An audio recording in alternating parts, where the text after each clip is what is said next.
Hey, HRN listeners, mark your calendars for Sunday, October 13th. HRN and the National Young Farmers Coalition are teaming up for a special event at Churchtown Dairy in Hudson, New York. In honor of National Farmers Day, we'll be celebrating with local food, a screening of the documentary Common Ground, and a live panel featuring Lee Penniman of Soulfire Farm, Chris Nickel of Finca Ceremos, and more. The first 50 people to register get a free gift at the door. It's a fundraiser for young farmers and HRN supporting farmer leadership, HRN's education programs, and Farm Bill advocacy.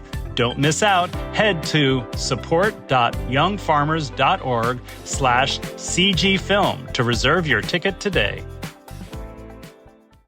You're listening to Heritage Radio Network.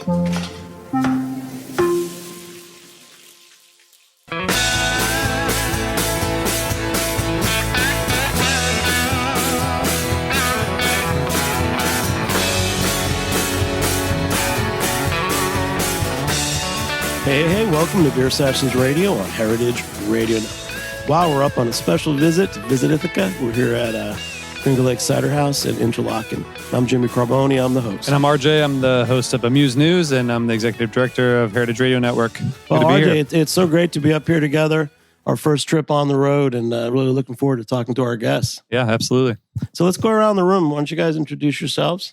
I'm Brooke Hosmer. I'm the general manager at Hosmer Winery. And I'm Garrett Miller. I'm the owner here at Finger Lakes Cider House in Interlaken. It's like a long nasally A. Interlaken. Upstate New York style. Interlaken. And I'm Kit Kalfs. I'm from Bet the Farm Winery down a little bit south of Interlaken, more Trumansburg, Ithaca area. Great. And we have another special guest. And I'm Sue Pavordi. I'm the executive director of the Cayuga Lake Scenic Byway, which is why you guys are here. So it's a big part of this whole Ithaca, Cayuga experience. What is the Scenic Byway? So the Cayuga Lake Scenic Byway was founded back in 2001. So the state routes around the lake are designated as a byway. It's the intrinsic values of this area. So it's the scenery, it's the history, it's the culture of the area. And we have such an incredible place. You can spend, and we hope you do, days here experiencing everything that is offered here in the Cayuga Lake area and this beautiful glacial lake. Thanks for having us. And RJ, we've had a great experience here the last 2 days. Anything that stood out for you as a first-time visitor? Well, I'm happy to be here at Finger Lakes Cider House. It reminds me, as most people listening know, that HRN started at Roberta's. And having the food downstairs, it reminds me of Roberta's. Roberta's known for pizza, but everything you eat there is amazing. And that was my experience here. It's a cider house, but the food was incredible. Everything we ate was so good. Yeah, Garrett, we started with the meal downstairs. All these great friends from Cayuga and Visit Ithaca and Seneca. And now RJ and I also checked out a lot of the breweries here. We were at Liquid State Brewing last night, and we looked at your cold case. And RJ, how many different breweries are represented there? And we're going to stay afterwards and drink any more. I saw at least 4. Yeah, maybe 5 or 6. Yeah. It's a good lineup. There's a ton of good breweries. We're constantly, looking for shelf space to squeeze in someone else. Yeah. So this is an amazing place, Garrett. Let's start with you because I was here in 2016, and you guys have evolved so much. The farm is like vibrant, and I can't walk us through this farm. Yeah, it's amazing. It's a work in progress. We started from scratch in 2008, just a big open cornfield, and have just every year plugging away at it, building it since. But now it's open, 361 days a year to the public, and we have what's becoming a full-service restaurant, and we make probably 25 different hard ciders. We serve products from all around the region, all the beers you were mentioning, different craft goods that people are making, as well as having organic you-pick. We grow a lot of fruit. We have strawberries, apples, pears, flowers, that sort of thing. People can stay here on the farm if they want. We have a couple short-term rentals. We're building a few more cool little yurts and places where people can stay. And we do. I won't bore you with a long list. Oh, it's not boring. Well, we started the day. We got to stay at the Marriott in downtown in Ithaca, awesome. And first stop today after Gimme Coffee on the little great gorge. Was it Cascadilla Street or something? RJ and I were at the Taganic Falls. There you go. Long See, I told you I do that wrong. Taganic Falls. And it's what do you think of this area? It's quite amazing, right? Yeah, it's super impressive. And I've never actually been up here before. I learned yesterday there's 150 waterfalls, over 300 murals in Ithaca and the surrounding area, I think. I like it. Rob was describing yesterday, like kind of the people coming in through the colleges kind of create new energy, and the water kind of represents that same kind of like constant new energy coming through. And I think you can really feel that. Yeah, the minute we came, I was thinking of it as like Athens on the Cayuga, just because of the culture. And number one, it's civilization. I mean, we're way up here in like agricultural region, lakes region, but there's a civilization here. And what makes that so? Is it just the college, or there's the traditions of this area? Who wants to take that? Well, I'll take that. As someone that moved here 24 years ago to try to get in the wine business, I think that, and coming from very rural Ohio, this is a very cosmopolitan region. And first it was the wineries that brought in a lot of folks from outside to work in the wineries. And then along came all the craft food producers. And then once they passed the appropriate laws, cideries and breweries, it just adds a lot of people. It attracts people with that have a drive and a passion to do this kind of work and live in a great place like this. And then when did you guys, your what's the name of your winery again? At the farm. And when did you guys open? My wife started the winery back in 2006. So we are a woman-owned winery. She's still the winemaker. We started with 110 cases, and now we're up to about 1,500. I think definitely this year. It's a bumper crop year, and we've grown prudently throughout the time. Once we built our current location in 2018, for the first 2 years we didn't have a sidewalk because we were putting our money into the vines and into the winery equipment we needed to run the place. Wow, that's a great intro. And then Brooke, tell us, Hosmer, you guys have been growing grapes and farming for a long time. Yeah, my father-in-law started it all, Cameron Hosmer, in 1972, but his grandfather was actually the one with the vision and bought the property a very long time ago.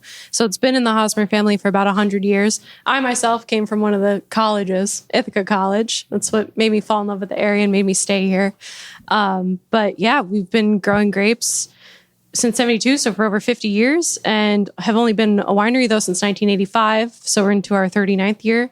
Next year is going to be 40 years, and we're really looking forward to making it a big celebration. Yeah, thank you. I don't know, RJ, coming up, what did you think of this region? I mean, I always thought of wines. You grew up, you knew about Finger Lake wines. In my personal experience from the cider weeks going back to 2011, I love the ciders up here, and I'm so thrilled to be drinking with Garrett today. But what did you think about coming up? Because I know you like there's outdoor activities. There's so much to do here. Yeah, that's kind of what I knew of the areas, like hiking, gorges, of course. Gorges are impossible to avoid, figuratively and literally. They're everywhere. But yeah, like sort of the outdoor adventurous nature of it, and breweries I've heard of. But this is basically my first experience drinking Finger Lakes cider and wine. So it's a new experience. It's great. So let's talk about what's in our glass, Garrett. So here we are, Finger Lakes Cider House in Interlaken. Yeah. Nice. Yeah, we're drinking a cider called Pioneer Pippin.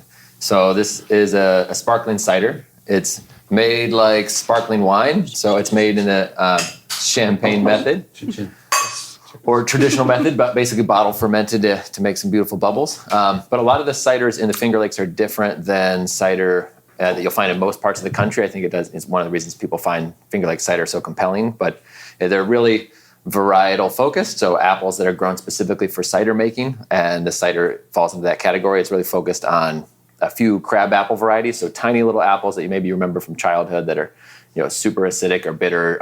You could barely eat, actually make some of the best juice to ferment. So this cider is made with a couple of crab varieties and one American heirloom variety that was actually discovered in Queens. The Newtown Pippin is the only apple to ever be discovered in the boroughs of New York as far as a named variety. Wow. But super popular apple in the 1800s. They still grow it in New York today, and this makes a fantastic cider blend. And it's a semi-dry, so really acidic, biting, but balanced with a little bit of sugar to keep it drinkable and delicious. So what helped shape the evolution of the Finger Lakes Cider House? Because there's so much going on here.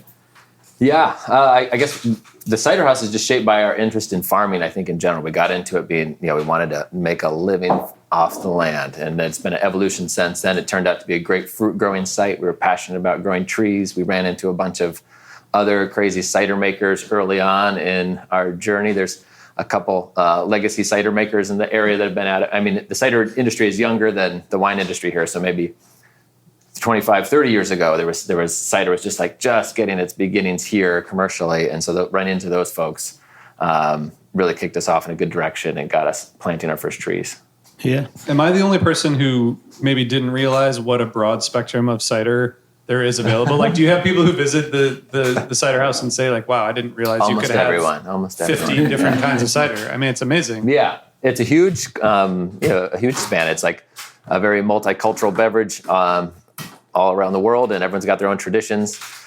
The newer American tradition is just sort of finding its footing. But yeah, big range from dry still ciders to very sweet fruit forward, traditional sparkling. There's pommeaus, these sort of young brandies. There's ice ciders. There's all the various products that you find infused into cider that you find in cans. There's a wild world out there. I feel like it's just not well known. Like, because I think we think of cider as a one thing, not necessarily a broad category. For sure. Yeah. And, it's kind of like I'm very steeped in it. It feels like my entire world, but it makes up something like 1.5% of the adult beverage market. So it's like, wow. It's a tiny sliver. Wow. It's been growing fast, but it's a very, very tiny sliver. And so most people who walk in the door are starting with like, is this like made from apples? That's where we're starting with. Yeah. And so big educational journey. And I think that's how it will be for, it might take a decade or two to keep getting the baselines. Well, the welcome drink we had was your new strawberry cider. Oh, yeah. Tell us about that, because that was probably, RJ, your first introduction to a dry cider. Yeah, it was delicious. And if you want to think of how to teach people, tell us about that. What that cider is, and then RJ will tell you what his reaction to it was. Sure. He's a fan now. Awesome. Yeah, a lot of people have been liking that one. An experimental product we made last year. So we grow strawberries here on the farm, and it's an infusion. So we have a dry, also crab apple based cider. So a lot of acidity we find is like a great backbone for making semi-dry or infused ciders. We're soaking fresh fruit in that cider. And then carbonating it in various methods. But that one it has just like a hint of sugar to kind of balance it, but super fruit forward because it has fresh, thousands of pounds of strawberries soaked into a big tank. Yeah. Yeah, like the fruit forwardness, but not too sweet was a surprise. Yeah, which is like a favorite of ours. So we try to work in that style a lot. Really cool. Yeah, and that for me, Finger Lakes, the dry, orchard-based, wild apple-based ciders were really what turned me on to cider about 14 years ago. Yeah. So I'm just thrilled to be here. There's a lot of cool cider makers in this region, so there's a lot of cross-pollination of ideas. So what are you guys doing for, our friends are coming up here in the spring and the fall, and, let's talk more about the tourism aspect. Yeah. It's definitely a very seasonal region. May through October, May through November is the time most folks are out here. It's a little more of a local scene in the winter months, but we stay open and have a really robust food and local programming. But in the summer, we do every Friday night special barbecue menu. We have a big smoker and fresh meats coming off the smoker, fresh veggies, and do a live music show 25 times a year. And so basically throw a party every Friday, and people come out and tourists come and get to see the food and beverage scene here. You got us. I mean, already we're planning to stay afterwards and have drinks on your patio and walk the fields. And let's talk about you and the wine that you guys make, and we can maybe go to what's in the glass next with you as well. Okay. You were you brought in a bottle, and I lit up because I love natural wines. Mm-hmm. I love Gamay, which is the grape for Cru Beaujolais, which is all the rage and something I'll drink any time of day. Wonderful. So tell us the grape you brought, and you know more about this grape than most people. Well, Gamay Noir is the grape you'll find in Beaujolais, and Beaujolais is in France, and it's the best way to put it, it's kind of like the southern part of Burgundy County. And the grape Gamay was actually kicked out of Burgundy in like the 1370s by the Duke of Burgundy. He said, get this out of here. And it doesn't make a great wine. And so the folks in Beaujolais took it over. And it was kind of a forgotten wine for a long time. And then Georges Duboeuf knew that they had a harvest festival with early wines, Beaujolais Nouveau. And he said, it goes great with poultry. Who has a big poultry festival at the end of November when it's ready? America. And so the third Thursday You mean of Thanksgiving? yeah. So the third Thursday of November is Nouveau Thursday across the globe, and you cannot release it into your time zone until 12 o'clock on that Thursday night. And then you go into your liquor store, and it's everywhere. We don't make it that way, even though this year we're trying a little bit of whole cluster fermentation. We covered the bottom of our fermentation bins with whole clusters, and we're going to see if we can get some semi-carbonic maceration in the bottom of it.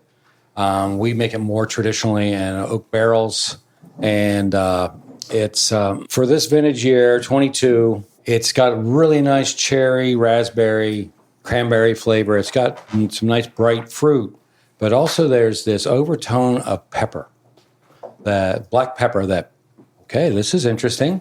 We didn't put it in there, and makes it great with poultry. But also, we just harvested 4 tons of it yesterday to make for our barrel fermented Gamay, and we'll see if that shows up later on, in the process. But right now, it just tastes like juice. And then when we sat down, you taught me the real name of this grape, because we heard Gamay used to be disparaged. Yeah, but we know it makes great. So a lot of people will call it Gamay. We call it Gamay Noir so that we kind of short circuit that question. It's like, well, what's in Gamay? Gamay Noir, that kind of looks like a grape, but the full name for the grape is Gamay Noir au jus blanc. Gamay Noir of the white juice. And that's, but nobody calls it that.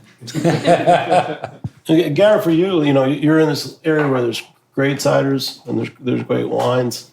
Do you interact with the other? We know you have craft beer. Absolutely, here. Yeah. I feel like we're just building off the backs of great wineries that have been here for a long time, that's established the region both agriculturally, as a tourism destination, and then as technical wine people. We benefit a lot from those folks with sharing of knowledge, equipment, and techniques. So huge benefit from living near so many wineries. I think that's actually who we interact with the most. There's far more wineries in the region than there are cideries. So a lot of our mentors and collaborators are all winemakers. I think I like the term co-opetition for all the wineries and cideries, breweries, and everything. We all, I know one time, this sounds like a really weird thing to run out of, but I had gaskets to connect hoses, and I needed like 3 of them.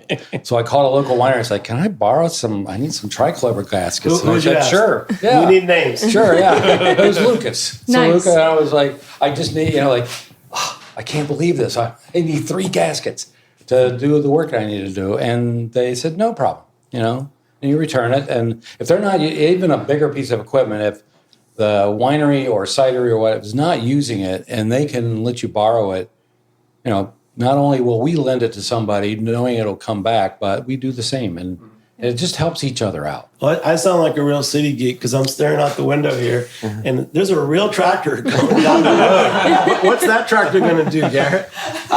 We're just moving bins. So we're moving apple bins out of the field. A bin holds 20 bushels of apples, which is a weird American measurement, but it's like one bin harvesting bins today of what are we picking? King David and Liberty apples. So there's some. So harvest season. Oh, yes. This is the time. We're in the middle. What is different or similar about apple and wine harvest? I want to say there's a lot of parallels between the mechanics of a lot of it and just the operations of harvest. I think there's a lot of similarities between apple and grape, but I could stand corrected because I only know about grape harvest. So I know we took you away. So there's apparently this big harvest going on right now at Hosmer. Yes. So what are some of the tasks that are happening? And largely it's picking. The weather kind of took a little bit of a wetter turn. Luckily, it's actually fairly dry for what they were calling for, which we're happy about, but we're just trying to take in fruit while it's ripe. So we've harvested a lot of, just over the last couple of days, all the Chardonnay on our farm, some of our hybrids. Our very first Merlot vintage just came in, which we're really excited about. So yeah, it's all about picking right now, picking and pressing and then starting the ferments. And how does the season work? So you have wine from last year. Yes. And you might be running out. Sure. How can like tourism tie into that? Like, should we come and watch the tractors and help? Can we help with the harvest? Is that a thing you do here? Harvest parties? Kind of. We have a what we call the shop block, which is the block of grapes that's right outside of our tasting room door. And I love when people are there to see our mechanical harvester going down the road so I can explain what the process is, what that tractor is actually doing, and why we have a bin tractor following. And, it's a great time to be educated about the whole process. So my favorite time to come visit is fall. And then you can come drink some of the wine, even though it's not the wine that you're seeing being harvested. You can come back for that one, but you can try the wine that, comes from the same block that you're seeing being picked. So in terms of the climate of this region, like what kind of wine can you not make? What kind of wine can you is there a variety within the spectrum of things that are possible, or like in terms of the soil and the weather? The wines that we really can't make here are what you might call Mediterranean varieties, or the things on the West Coast.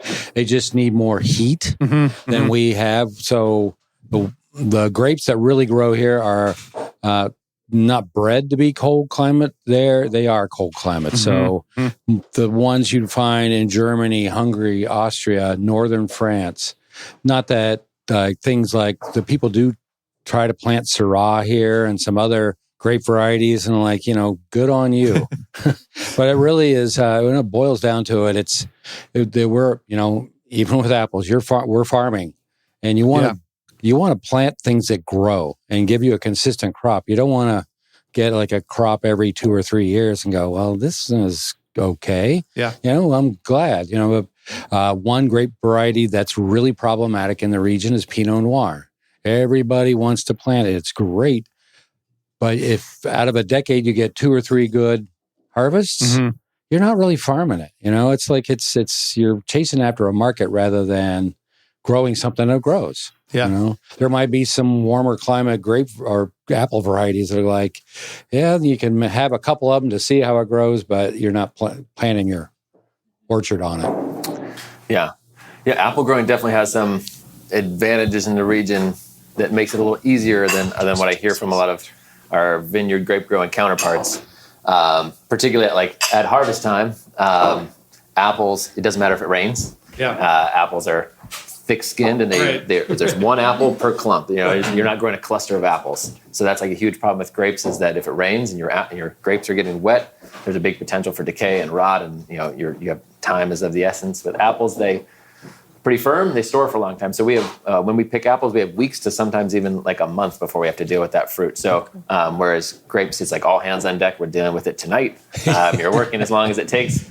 We start at 8:00. We leave at 6:00, and we just it's a longer grind. We go for a longer season, but it's a little more regular and less rushed. So that's one of the perks of the apple world. There are many unperks. Is it mechanical? Do you use one of those trees? It's all manual. It's all manual. So all apples harvested in the U.S. right now are all picked by human hands. Wow. In Europe, there are sweepers, and it's being tested out in the U.S. and there's legislation and all sorts of stuff. But the cider industry is robust over in Europe, and they have the capacity for mechanical harvest. But in the U.S., no cider industry historically, so no mechanical picking. So hand picking is what they do in the U.S. Everything. Yep. One apple at a time. Wow.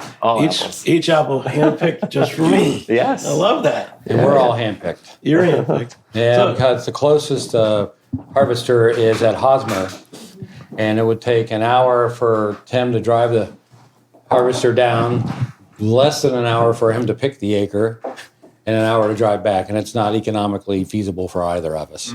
Yeah.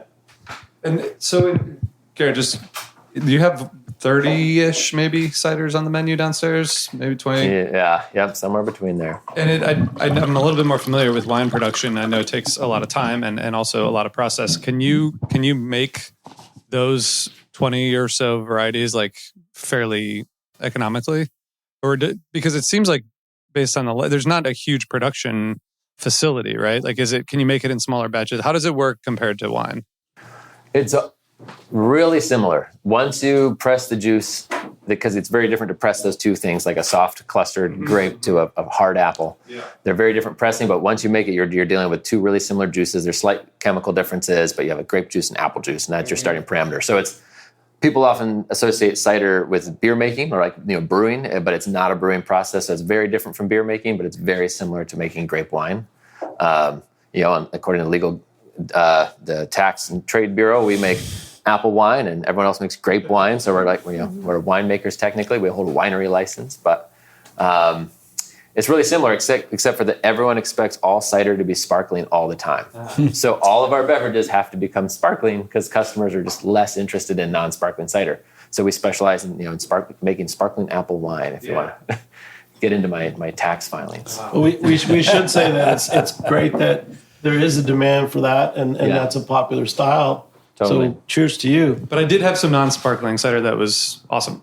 Yeah, so there's a couple we're working on people. We're trying to convince them, hey, you could not put bubbles in it. Take it from us. It's still good. Yeah, cool. Sue, I wanted to ask you. So you were here at the Cayuga Scenic Byway. I mean, there's so many things here between staying in downtown Ithaca, visiting all the natural wonders and choosing between breweries and wineries and restaurants and the cider house. How do you pick where to go sometimes? Yeah, there's distilleries. I mean, there's distilleries too on the byway. So there's, from the adult beverage end of it, we have everything. But I think getting back to it, it is the scenic qualities, and there's some wonderful museums. Both, from the Art Museum at Cornell and Johnson Art Museum to some of our smaller museums that teach people about the history of the area, the rural agricultural area. And then, one area that we hope to do a little bit more with is in our indigenous peoples. We talk about the orchards. The orchards were here. The Cayugas had orchards. The Cayuga, the natives of the Haudenosaunee tribes, they were here. So this is, and the microclimate is why we can have grapes, why we can have orchards. So this gorgeous lake, this glacial formed lake, creates this microclimate that makes it viable for the cidery, the orchards, the vineyards to be here, in addition to just that, the soils and the landscape from what the glaciers did to carve out this area. But there's just so many things to do. So Kit, talking about the glaciers, downstairs you were talking about soils and how you pick them when you plant. Well, we picked a site. It was my wife worked at a company where she was a research scientist, and it was right down, like 2 miles down the road from where she worked. And we had the opportunity had some money, so let's buy something. And there was 13 acres available. And you can go to the U.S. Geological Survey and use your mouse and click on your area of interest to outline it and say, okay, what kind of soils do you have there? And it'll tell you. And then if you really want to dive into it, it'll tell you what kind of drainage it has, what kind of crops is it good for, all kinds of things. And the soils we have are called Lansing soil and Canisius soil. And that's where we put the grapes. There's 6 acres that is predominantly there. We put in agricultural tiling, which for your listeners is huge rolls of perforated corrugated pipe that we put down about 3 to 4 feet below the surface. And it conveys excess water out of the vineyard, because whether it's orchards or vineyards, they don't like wet feet. And so we want to get excess water out of there. And we put that in the year before. And then in spring of 2018, we planted. And that soil has been very good. In fact, one of the experts at the Cornell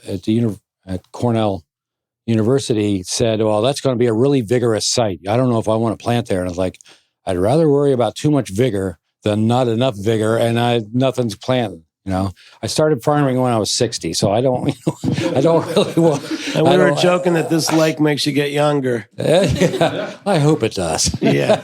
So how about we jump to food and drink and everything? So, Brooke, you've got a tasting room. What's the experience like? And then also places that with right now we're drinking a white wine. So you can tell us a little bit about the wine. Sure. But then like a restaurant or something in the area that you might want to pair. Oh, the dry bring this Riesling wine to. I thought you were going to ask me which was my most visited, and I was going to say the Finger Lakes Cider House. But okay, yeah. So our tasting room, it was built actually in the late 90s, but it's an addition to a 200-year-old barn.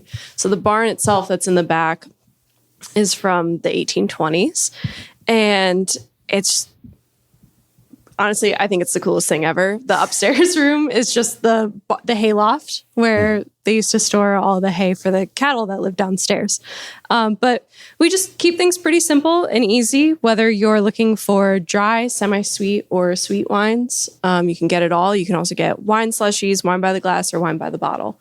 And it all depends on what kind of experience you're trying to have. But yeah, and right now we're drinking our dry Riesling. This is kind of the go-to. I feel like this is the standard wine that people are now expecting from the Finger Lakes.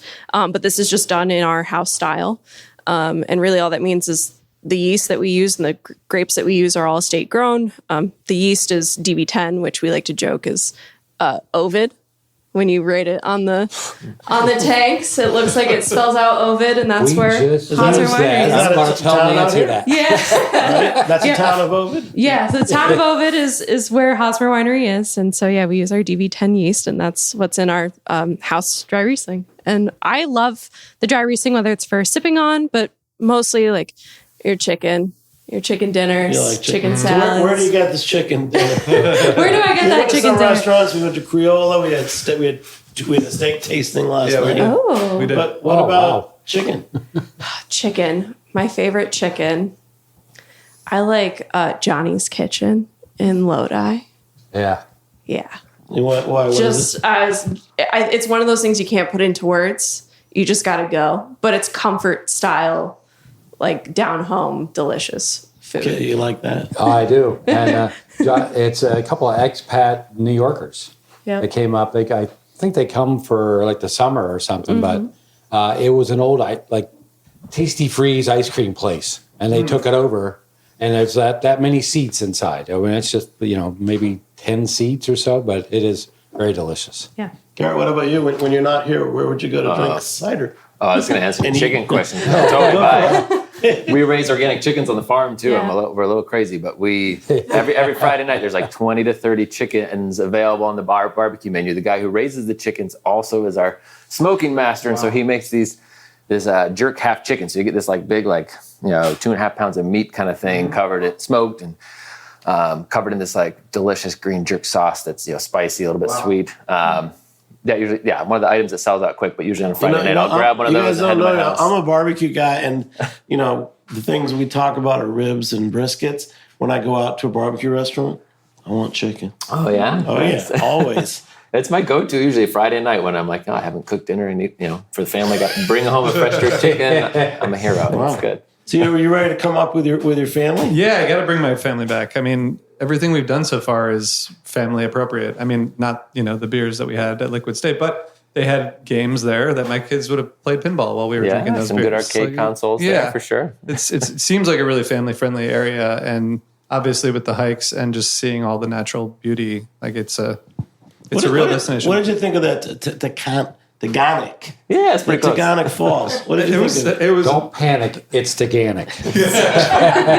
I mean, it was pretty incredible. It's also like just in terms of accessibility, you just drive right up and then you're there. It's not like a 3-mile hike through the woods to discover it, which I think is some people want to do that. Yeah. But with Gabe, he was very thrilled to pull up. You walk 30 feet from your car and you see this amazing, millions of years old. I mean, I've never structure. actually heard of it, and I didn't realize there was something like that in New York.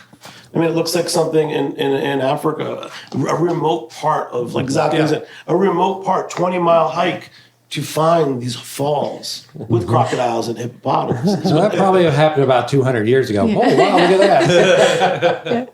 It's really great. I mean, I've been surprised. We were talking yesterday about we've both been to Burlington and other kind of like cities in the Northeast where I think there's like, you know, mountains and hiking and restaurants and breweries, and I think that's like this feels like a possibly more diverse and interesting and much bigger, you know, than like going to Vermont or New Hampshire or Maine or something. Yeah, New York's the best. It is. Garrett, for you, I know you're like outdoorsy guy. You're very fit. I mean, other than working on the farm, where do you go or have friends go for their outdoor recreation? I wish I had a social life. I am here all the time. So you're saying we should all come here and help you pick apples Yes, by you know. hand. I A lot love of hand apples overhead. I love going to Gannick Park, right down the road. So I live 7 miles. I live on the farm here, so I live 7 miles north of the park, and so I take my small kids down there. It's easy, it's open lake access, so you can swim or put a boat in, or just hang out with your kids and throw rocks in there. And that's what we do when we have a little free time: is head to the playground and hike in the water, splash around in the creek. Yeah. Sure, so you get. So tell us what things that we haven't asked you about, or maybe you could ask each other questions, because we're kind of here to stimulate community and also commerce. So, Well, I was going to chime in earlier about like the community. I think that's really what sets the Finger Lakes apart from a lot of other places. You know, I've had people come from the California wine industry and they're like, "You're picking grapes for your neighbor? We won't even let our neighbor borrow sugar." And I'm like, that doesn't seem like a really nice community to be in, honestly, so. That's why I that came up. And I've been in the industry for 24 years. And I've seen all the changes, but I've always been stricken by what I call co-opetition, because, I want Bet the Farm to succeed above all others because it's my livelihood, and I put everything into it, but not at anyone's expense.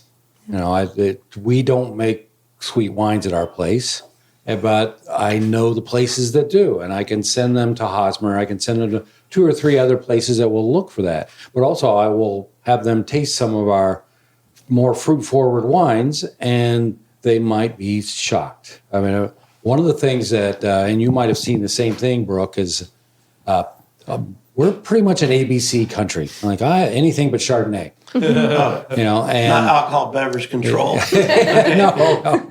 But we'll have people come in and it's like, I don't like Chardonnay, but I like yours. Yeah. And it's like, well, taste the other ones around here, because this is a different style than what you're used to from California.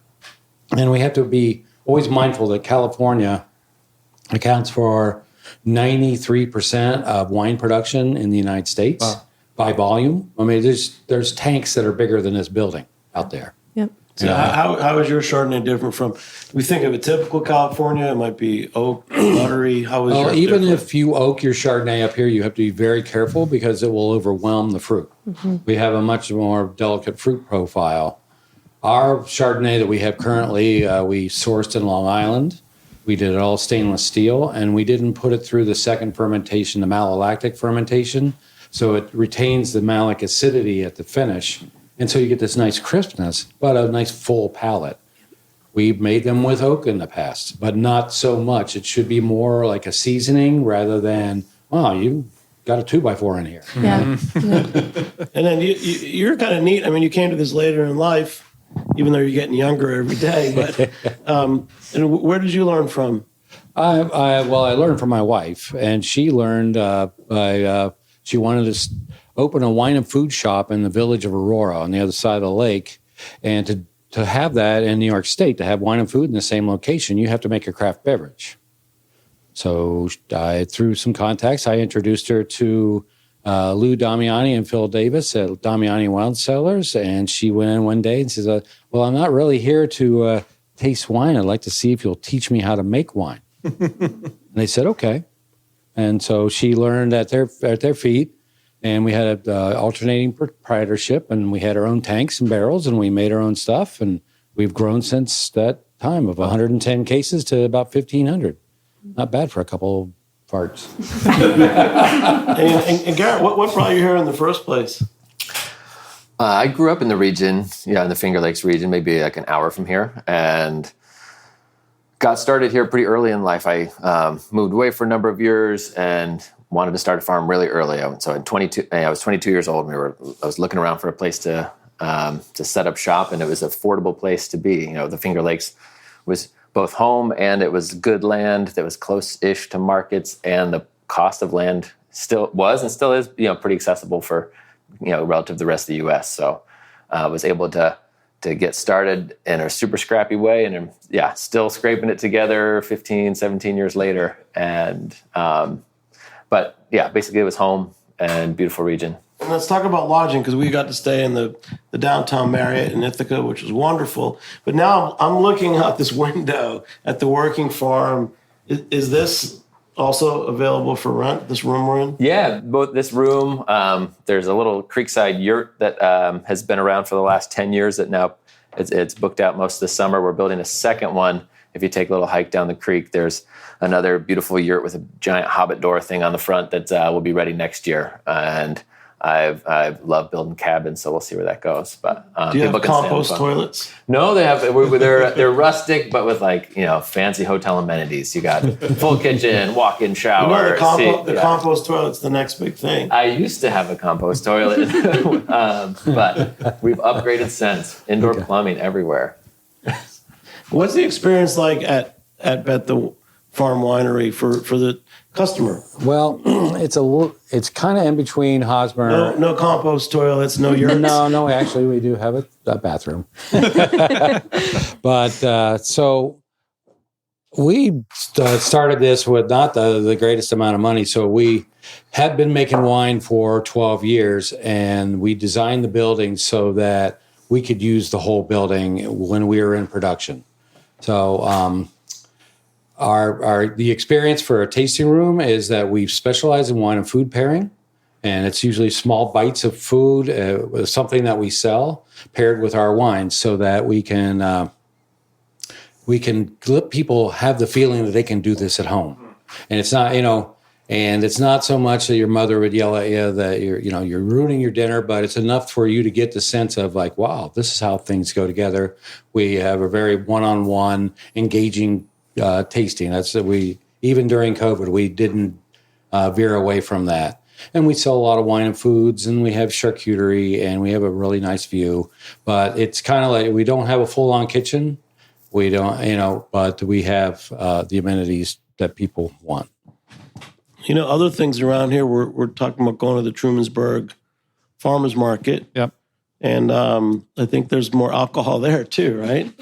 Yeah. Are you friendly with Redbird cider? Yeah. Yep. The cider community is small, and we all know each other and are good friends. And there's tons of cideries. Like the Ithaca Farmers Market is another good attraction where there's probably 6 cideries there that you can taste on any given Saturday. And in Teaburg, it's a smaller farmers market, but growing and vibrant. And I'd say there's usually at least 2 or 3 ciders there too. So I'm from Philadelphia, and people in Philadelphia go to the Poconos, they go to New York, they go to various places. What's the one thing you would want someone who has never been up here to know as they were thinking about kind of visiting this area? Great question. You guys start with. Okay, loaded question. I'll start. My one thing that I always tell people, especially when I first moved up here and I was trying to get my parents to visit, is there's something for everyone. If you like antiques, there's antiques. If you like hiking, there's tons of hiking. If you like bird watching, there's bird watching. If you like ciders and wines and beers, there's all that too. So I really think that whatever you're looking for, you can find here in the Finger Lakes, and it's no more than 30-minute drive to wherever you're staying to wherever you want to go.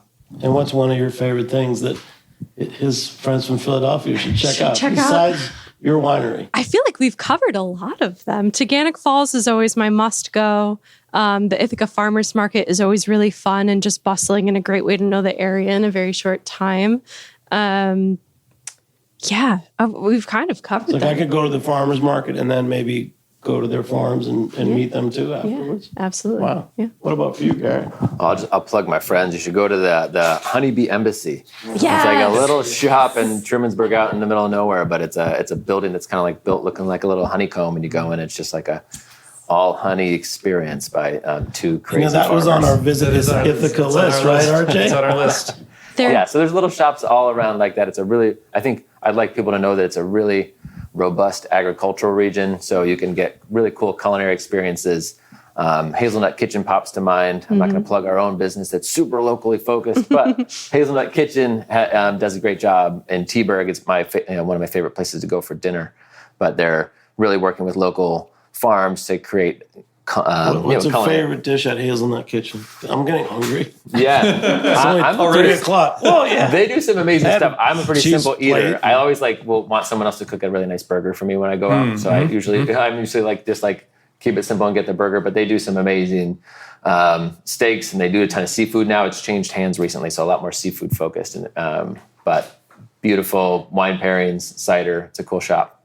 I would say the other thing I want people to know is that you can come here not just in the fall, and you can also drink cider not just in the fall. You can drink cider all year round, or you can come to the Finger Lakes in the summer and in the spring.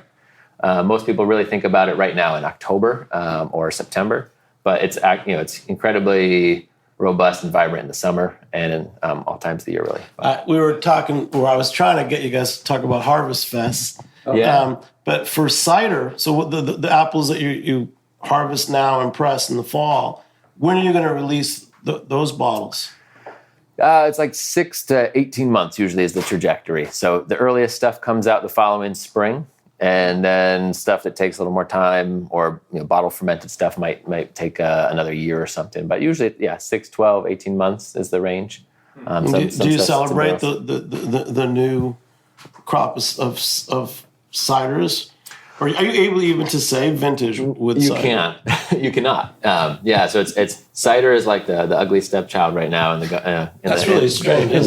We don't say that. You can't say also where it's from. I can't put an AVA or American Viticultural Area on a bottle of cider, even if it's from the Finger Lakes, because it's an apple product, so it's not a grape product. Someday maybe that will change. Our bottles happen to say it on there because the name of our business is Finger Lakes Cider House. So that worked out. But otherwise, you can't say, hey, I made this in the Finger Lakes and I made it in this year. Wow. So there's workarounds that the government lets you put on the label, but it's an unfortunate reality of making the ugly stepchild of grape wine. That's true. Well, I just want to say, we talk a lot about the summer and it's wonderful here, but we really want people to come year round.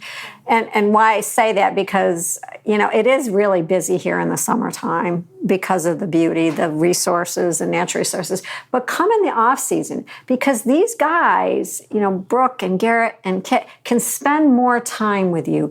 They can educate you about their products and about what it takes to make their products. And I think that you can grow an appreciation for what they have to go through to really produce these products. So come visit us in the off seasons. Yeah, I would say the quality of service is better in the winter Yeah, you in can the spend region. that time. 100%. And half the time you'll run into like the people that are in charge of making it all happen, the owners and all that, a lot I'd more say by in the and winter. large on Cayuga Lake, Yep. you will have the owners or some principal talking to you. And to Sue's point, I have people visiting, like, okay, when's the best time to come up here? And I say early May, right after tax season. Everybody's okay. They've had a sigh of relief, but early May, because then later in May, we have all the colleges going nuts around here. June is great right after Memorial Day because everybody has to go back to work and school. And then right after Labor Day, it's great for the first 2 or 3 weeks because, we haven't really geared up yet. We're not super tired yet, so we can still talk to you. And the weather's still warm. I mean, we had t-shirt weather until what? Until Sunday or something. It was great. And then early November, it kind of dies down, but any time of year, really. I would if say, you're not afraid of, I would just say Teganic Falls is actually the coolest in the winter. Yeah, it It's is. this big ice tower there that you get to go see, or in the spring when it's raging with huge volumes of water. So winter, winter's got some cool features here for the locals. Well, I don't know about you, RJ. I really like it here. I want to know if my kids are running around up here, is it going to disturb the cider house? No, it doesn't. Actually, pretty good little separation of the We're floor. going to fight over who gets to stay in this. What is this called? This is the lodge or something? The loft up here, yeah. Loft. Yeah. This actually, it was another one of those hayloft stories that, similar to Hosmer. But At our place, we've got about an acre of lawn, and I say if they'll come back, let them run free. Yeah. If they'll come back, we'll see. They do. Well, this is pretty great. I mean, how about last chance for questions? Because we want to get a little more footage, and I'm sure I'd like to put you on the spot. Each of you ask another. Why don't you ask a question of someone else at the table, and maybe go around the room like that? yeah. You have a lot to say. I know that. Or questions from about the. Well, I guess I have a question that maybe will sound like a dumb question, but is the other side of Cayuga Lake on the byway as well? Yes, Okay. Yeah. I know the people who live 2 miles that way, and not at all. So that's one of the weird features about Cayuga Lake. It's 50 miles long, so we can see people who live over there through the window. I will never meet those people. They could never work at the cider house. They rarely come to the cider house because it takes about an hour plus to get over there. So what's the east versus west? Because we're in Ithaca, we came Trumansburg. Right. What's this town called again? Blackenberg? Interlake. Laken. Named after the Switzerland. named after Switzerland, but Lodi? long names. Ovid? Yeah, it's got a lot of Greek names. Yeah, Ulysses, Ithaca. We've all these names, these cultural names. Athens. But on I the think Cayuga. the byway is one of the few loop byways. So you get on the byway, you're going to be on it all the way around the lake.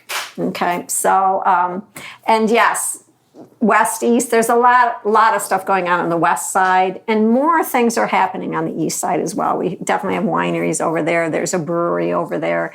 So the Aurora Brewing There's not Company. as much over there just because of very large dairy industry. That's a big So, dairy industry. there are 3,000 or 4,000 cow.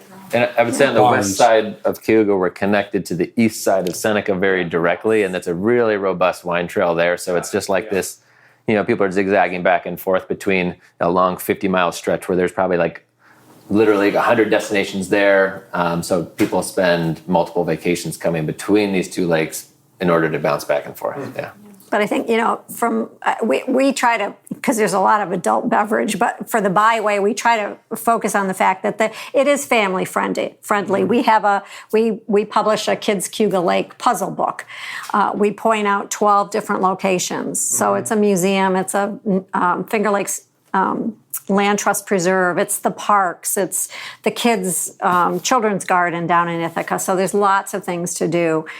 So bring the family. There's lots of different places to stay. You're downtown Ithaca, but we have a lot of places. Garrett's got some cool places to stay here. Buttonwood Winery has some cabins. The state parks have cabins. Come stay, get immersed in the landscape, and get the experience and all the things that we have to offer up here in the Cayuga Lake area. You asked them what one of the features. As Brooke and Garrett, what the feature is here. And I would say for anybody that lives in an urban area, it's the quiet. Yeah. That when you get out of your car, wow, there's that thrum that you'll hear in a city. It's not here.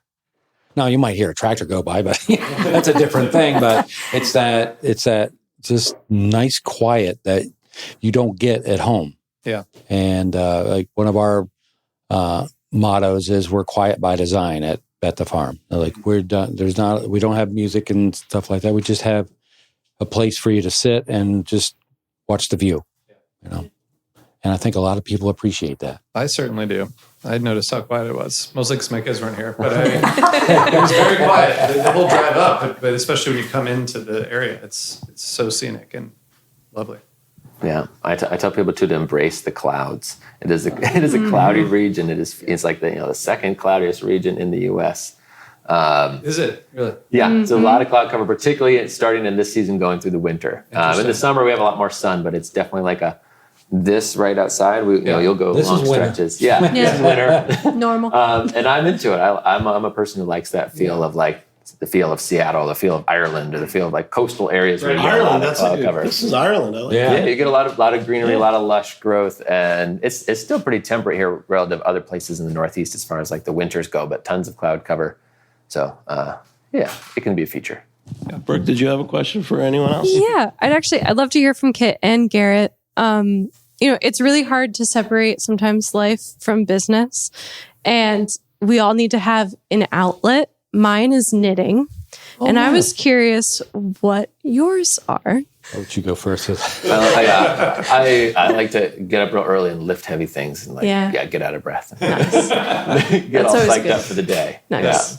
Yeah. Mine is embracing that quiet I talked about, because we were just kind of joking about this. We're at the winery more than we are at home. Yeah. And I live like 2 miles away from here. It's just because it gets to be all consuming. And when we can find quiet times of like just doing Wordle or connections or something where we can just kind of get our minds on something else, that's what we really strive to do. Nice. Knitting, though, is a good one. I mean, with those dreary winters, it's kind of fitting. That sounds so common. They say crafters fill breweries. But, RJ, I want to just recap our visit, because this has been amazing. And yesterday we sat with Rob from Visit Ithaca, and we asked him, walk us through your ideal day if you weren't working. Yeah. And he said breakfast, and this is all mostly in Ithaca. He said breakfast suggestions, Cafe DeWitt or Monk's, which is at the Hotel Marriott. Coffee, gave me coffee. We both took advantage of that. We walked over there. Twice. I did. Hiking trail, what was that? The Cascadilla Trail. Cascadillas. And then for lunch, Viva Taqueria. Which we haven't been to yet. But we need to go. Also, Buffalo Street Books. I think Rob said there were 3 for fun independent bookstores down there. Which that really, when I hear bookstores, I think College Town, I'm like, that's pretty damn special. Yeah. I just told my daughter, I said, if there's a town with a bookstore, that's a good town. Yeah. And then what else we had? Afternoon. Where did we go yesterday? One more time, because we walked in and smelled the hops. Liquid State. We could have stayed there longer. It's probably good that we didn't, but we could have stayed there all evening. It was what a cool place. Great beer. So we're going to stay here now and enjoy the hospitality downstairs. Crack open some of the drinks from the cold case and enjoy the view of Ireland I'm looking at. I got to say this. Somebody's got to rent this loft, because I'm coming back for this. I'm looking out the window. I'm seeing a little bit of action. Yeah. What is there any well, you see anything going by? Cows and sheep are grazing over there on the hill, and then we have 500 turkeys, pasture raised on the hillside over there, where we move animals around a pasture. So you get a little command central, get to watch us work from up here if you want during the day. And look, there's an automobile. Cool. Really cool. But it's really beautiful here. Yeah. I think we've all kind of captured it, and I really want to appreciate Visit Ithaca, Cayuga Scenic Byway, and all the other orgs you have here that are doing a great job of tourism. Yeah, and I just want to say the Bethel Farm wine and the Hosmer wine and the Finger Lakes Cider, it's all so good. Delicious. Well, the quality is awesome. So thank you guys. Yeah. We'll just get a little toast, and thanks so much. I'm Jimmy Carboni. I'm the host of Beer Sessions Radio. And I'm RJ from Amuse News and HRN. Thanks so much. Thank you. Thank you, everyone. Sue. Thank you. Garrett. Come back soon. And Brooke. Thank you. Good job. Thank you. Heritage Radio Thank Network. you. All right. Thank you. Woo! Next time. Thank you. Okay. Oh, yeah.